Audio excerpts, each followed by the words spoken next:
जनाब जावेद अख्तर साहब कई मर्तबा दोहरा रहे हैं कि फेथ का मतलब बताइए, फेथ का मतलब बताइए। मैंने बता दिया, फेथ सही भी होता है, गलत भी होता है। और आज हम फेथ पे बात नहीं कर रहे, हम ट्रुथ और डज गॉड एग्जिस्ट पे बात कर रहे हैं।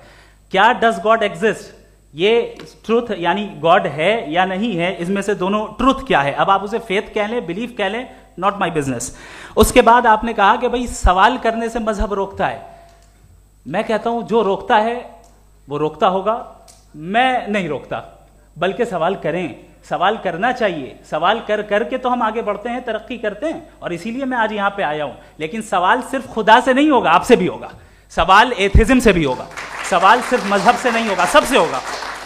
और आज मैं सवाल करूंगा और उम्मीद है कि आप जवाब देंगे। अभी तक आपने वैसे कॉन्टिंजेंसी आर्ग्यूमेंट का कोई जवाब नहीं दिया। चलें, आपने कहा यूनिवर्स के बारे में इटर्नल क्यों नहीं बोल देते।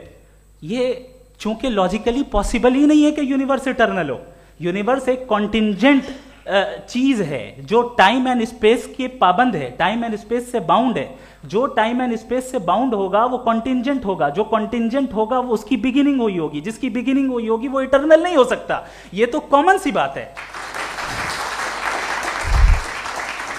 आपने कहा कि किसी मजहबी किताब में डायनासोर का जिक्र नहीं है। अफसोस कि आज तक किसी मैथमेटिक्स के किताब में मुझे डायनासोर का जिक्र नहीं मिला।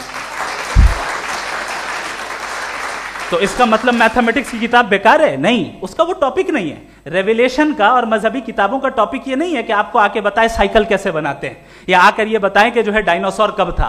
वो तो मोरालिटी सिखाने आया है, गॉड के बारे में बताने आया, नॉन फिजिकल रियलिटी की हकीकत को सिखाने के लिए आया। रिलीजियन साइंस को रोकता है? नहीं रोकता। अगर रोकता है तो गलत करता है। रिलीजियन साइंटिज्म को रोकता है, जिसमें हमारे जावेद साहब मुब्तला हैं। साइंस और साइंटिज्म में फर्क है।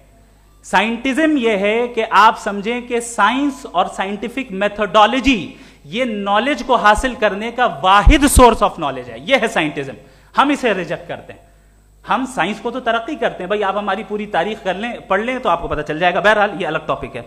उसके बाद इन्होंने एक लफ्ज कहा, वेटिकन ने फतवा दिया। वेटिकन का फतवे से कोई ताल्लुक नहीं है, दोनों कॉन्ट्राडिक्टरी अल्फाज हैं। उसके बाद उन्होंने कहा कि भाई हमें नहीं मालूम। अगर नहीं मालूम तो क्लियरली कह देना कि नहीं मालूम है, इसमें क्या हर्ज है। तो वही तो मैं कह रहा हूं ना कि आप कह दें कि नहीं मालूम, लेकिन क्लेम क्यों कर रहे हैं कि गॉड एग्जिस्ट नहीं कर रहा है। आप कह दें नहीं मालूम है, हो सकता है हो सकता ना हो, लेकिन आप क्लेम कर रहे हैं। The moment you say God does not exist, this is a claim, and now the burden of proof is upon you too, जैसे हमारे ऊपर है। और क्यों है मैं बताता हूं, क्यों है ये भी मैं बताता हूं। फिलोसॉफिकली जो क्लेम होता है ना, सिर्फ ये नहीं होता कि इंसान कहे पॉजिटिव क्लेम करे और नेगेटिव क्लेम करे तो बर्डन ऑफ प्रूफ नहीं है। आप मिसाल के तौर पे मैं कहूं कि फुला उस कमरे में कोई नहीं है, मैंने एक नॉलेज का क्लेम किया है। उस कमरे में कोई नहीं है, मैंने एक नॉलेज का क्लेम किया। या तो मैं कहूं मुझे नहीं पता, हो भी सकता है नहीं भी हो सकता है, this is not a claim. लेकिन जब मैं कह रहा हूं कि वहां कोई नहीं है, या मैं कह रहा हूं वहां कोई है, दोनों क्लेम है और दोनों के ऊपर बर्डन ऑफ प्रूफ है। हमारे ऊपर भी बर्डन ऑफ प्रूफ है। मैंने कंटिंजेंसी आर्ग्यूमेंट दिया, इसे तोड़कर दिखाइए। आखिरी चीज, इन्होंने कहा कि खुदा दुनिया बनाने से पहले 150 साल पहले या करोड़ों साल पहले क्या कर रहा था। अरे हजरत, चलें, बहरहाल मैं जवाब दे देता हूं। आप हमारे रिस्पेक्टेड पर्सनालिटी हैं, अगर आप नहीं होते तो मैं इसे एंटरटेन ही नहीं करता। टाइम, ये 100 साल पहले या 100 साल बाद, पहले बाद में अभी, ये वो अल्फाज हैं जिनका ताल्लुक टाइम से है। टाइम शुरू ही हुआ है यूनिवर्स की बिगिनिंग के बाद, तो उसके पहले खुदा क्या कर रहा था, सवाल इलॉजिकल है, ये फेलेसी है। यानी आप ये कह रहे हैं कि यूनिवर्स के बनने से पहले खुदा क्या कर रहा था। टाइम के बनने से पहले, पहले का ताल्लुक टाइम से, टाइम उस वक्त था ही नहीं, तो ये सवाल ही इनवैलिड है खुदा के ताल्लुक से। दूसरी चीज, आर्ग्यूमेंट ऑफ कंटिंजेंसी जो मैंने आपके सामने पेश की है, आपने बार बार ये प्रूफ किया और ये कह रहे हैं कि गॉड ऑफ गैप्स।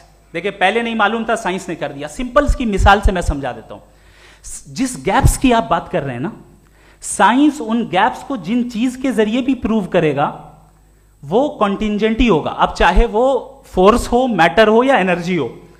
लिहाजा सवाल हमारा उस वक्त भी वैलिड होगा जब तक कि आप नेसेसरी बीइंग पे ना आ जाएं। और इन्फिनिट रिग्रेस पॉसिबल नहीं है of causes in practical world, तो जाहिर है कहीं रुकना पड़ेगा, जहां रुकेंगे वही खुदा है।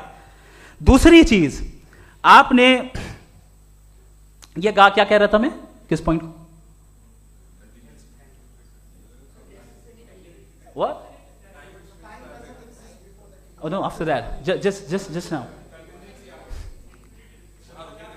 हाँ, जहां रुकेंगे वही खुदा है। बहरहाल, तो टाइम का जिक्र हो गया, गॉड ऑफ गैप, सॉरी, या इसकी एक मिसाल आप ले लें।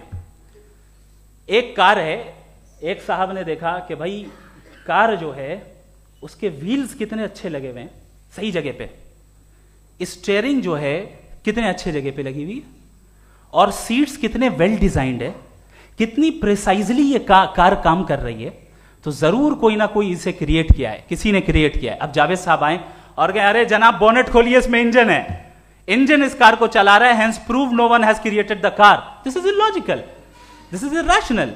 आपने इंजन के जरिए उस गैप को तो साबित किया, लेकिन क्या उससे कार की जो क्रिएशन है और उसका जो क्रिएटर है ये इम्पॉसिबल हो जाए? ऐसा पॉसिबल है? उसका सवाल खत्म हो जाए, ऐसा पॉसिबल है? नहीं। आपने गैप्स को फिल करके, कॉन्टिंजेंट चीजों से गैप्स को फिल करके हमारे ऑब्जर्वेशन को और ब्रॉड कर दिया। अब हमें और पता चल गया कि ये जो कार है इसका सिस्टम कितना ज्यादा कॉम्प्लेक्स है। पहले कम समझते थे, अब कॉम्प्लेक्सिटी और ज्यादा वाजे हो गई। अब हमें समझ में आ रहा है कि हमारी सर्टेनिटी और बढ़ गई कि जरूर इस कार को किसी ना किसी ने बनाया। यही मामला यूनिवर्स का है। साइंस हमेशा फिजिकल वर्ल्ड की चीजों को ही फिल करती जाएगी और फिजिकल चीजों से ही करती जाएगी, चूंकि एम्पेरिकल एविडेंस का ताल्लुक फिजिकल वर्ल्ड से है। आप साइंस के जरिए मेटाफिजिकल रियलिटी को कभी साबित नहीं कर सकते। ये रॉन्ग टूल का इस्तेमाल करना है। ये वही काम है कि आप मेटल डिटेक्टर से प्लास्टिक डिटेक्टर करने चलें, जो कि जाहिर है सही नहीं है। Thank you.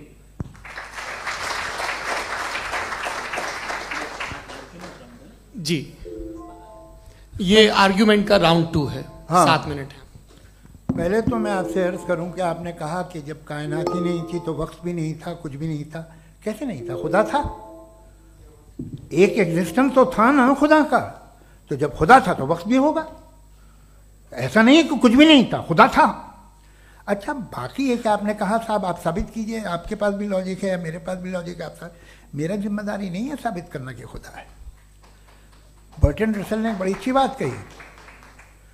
बर्टन रसल ने बड़ी अच्छी बात कही। मैं आपसे अगर ये दावा करूं कि एक चाय की केतली मरीख के चारों तरफ घूम रही है, मार्स के चारों तरफ, तो ये आपका काम नहीं है कि आप साबित करें कि कोई चाय की केतली नहीं है।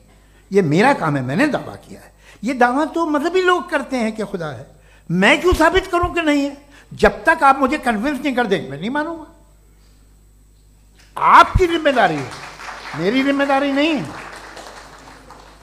दोयम ये कि ये जो आप कह रहे हैं, जो गैप्स हैं, ये गैप जब जब किसी मजहब को चैलेंज करते हैं, जब ऐसा कोई बात आती है तो हंगामा हो जाता है कि जब वो चैलेंज करें किसी फेथ को।